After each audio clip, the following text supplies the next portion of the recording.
விஜய் மதசார்பற்ற கொள்கையில் உறுதியாக இருந்ததால் தான் ஜனநாயகன் படம் முடக்கப்பட்டுள்ளது என கூறியுள்ள ஆதவ் அர்ஜுனா, அதிமுகவுடன் கூட்டணி செல்லவில்லை என்பதால் கரூரில் ஷூட்டிங் நடத்தியதாக கேவலமாக அதிமுகவினர் பரப்புரை செய்வதாக கடிந்துரைத்துள்ளார். ஒரு சாமானியன் ஒரு பண்ணையாரை எதிர்த்து 67 77 மாற்றத்தை உருவாக்கி சாமானியன் ஜெயிச்சாங்க. அந்த அரசியல் தான் இந்த 26 நடக்க போகுது. அதை நம்ம நம்புவோம், அதை உறுதியா நம்புங்க. இந்த பணபலம் கூட்டணி அதெல்லாம் ஒண்ணுமே கிடையாது.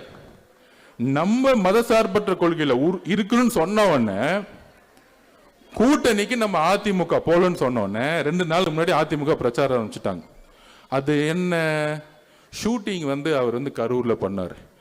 எவ்வளவு கொடூரமான கேவலமான மனநிலை இருந்தா இப்படி ஒரு பிரச்சாரத்தை உருவாக்குவாங்க அதிமுகவும் பிஜேபியும்? சொல்லுங்க. அவங்க தான் கரூருக்கு வந்தாங்க. அங்க இருக்கிற இபிஎஸ் பொதுச்செயலாளர் தான் சொன்னாங்க இது திமுக தான் காரணம்னு. பிஜேபி குழுவே சொன்னாங்க இது அவங்க தான் காரணம்னு. ஆனா என்னைக்கு மதசார்பற்ற சமூக நீதினு சொன்னாரோ அன்னைக்கு திமுகவும் அதிமுகவும் பிஜேபியும் 3 பேரும் சேர்ந்து எதிர்க்கக்கூடிய வலிமையான தலைவர் மாறிட்டார். எங்களுடைய தலைவர் தமிழ்நாட்டின் உறுதியாக மதசார்பற்ற கொள்கையில் உறுதியாக இருந்ததனால்தான் திமுகவுடைய ஸ்டாலின் அவர்களுடைய படம், தன்னுடைய மகனுடைய ரெட்ஜைனுடைய படம், தன்னுடைய பேரன் இந்த நிதியோட படம் 10ஆம் தேதி ரிலீஸ் செய்யப்பட்டது. இன்னைக்கு வரைக்கும் ஜனநாயகம் முடக்கப்பட்டது.